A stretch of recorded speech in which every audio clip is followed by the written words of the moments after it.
प्यारे बच्चों, अच्छा क्वेश्चन है ये, ध्यान देना। How many elements can be accommodated in second and third period. Second और थर्ड पीरियड में कितने कितने एलिमेंट्स आते हैं। अगर आपने पीरियोडिक टेबल ध्यान से देख रखी है तो पीरियोडिक टेबल कुछ इस तरह से बनाई जाती है। ये डी ब्लॉक आ गया और ये कुछ इस तरह से ये हाइड्रोजन है। तो पहले वाले की अगर बात करोगे तो पहले वाले पीरियड के अंदर हाइड्रोजन हीलियम 2 आ जाते हैं। लेकिन इसके बाद अगर मैं सेकंड पीरियड की बात करूँगा, फर्स्ट पीरियड सेकंड पीरियड की अगर बात करूँगा तो hydrogen helium, hydrogen lithium, beryllium, boron, carbon, nitrogen, oxygen, fluorine और फिर यहाँ आ गया नियोन। ये तो हो गया। देख लो एलिमेंट, देख लो कितने आ रहे हैं। दूसरे पीरियड के अंदर 8 एलिमेंट आ रहे हैं।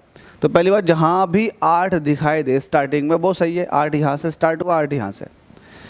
इसके बाद आता थर्ड पीरियड। थर्ड पीरियड में कहाँ से स्टार्ट होता है? सोडियम से। सोडियम देखो आ गया। सोडियम का कितना होता है? 11। सोडियम के बाद में मैग्नीज, मैग्नीज आ गया यहाँ पर। मैग्नीज का कितना होता है? जल्दी साहब 12।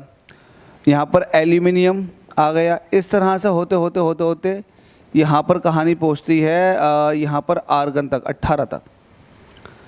तो आप अगर थर्ड पीरियड को देखेंगे ध्यान से तो इसके अंदर भी 8 ही एलिमेंट हैं, क्योंकि डी ब्लॉक जो स्टार्ट होता है वो कैल्शियम से होता है। कैल्शियम, स्ट्रॉन्शियम, बेनेडियम, इस तरह से, है ना। तो यहाँ से स्टार्ट होता है तो एलिमेंट्स की संख्या बढ़ जाती है, तुरंत 10 बढ़ जाते हैं। तो ये 8 से जंप करके 18 तक पहुँच जाती है कहानी। तो पहले वाले पीरियड में 2 एलिमेंट, दूसरे वाले में भी 8, तीसरे वाले में भी 8, चौथे वाले में 18 है, इस तरह से। फिर उससे अगले वाले में भी 18 है। तो ध्यान ये देना है कि आपको पहले पीरियड में 2, उससे अगले pीरियड में 8, उससे अगले पीरियड में 8। और तरीका ये है समझने का। पीरियोडिक टेबल आप सभी के पास होगी तो आप इस तरह से देखा करें। तो ये हो जाएंगे 8, मतलब option C is the correct. चलो आगे चलते हैं।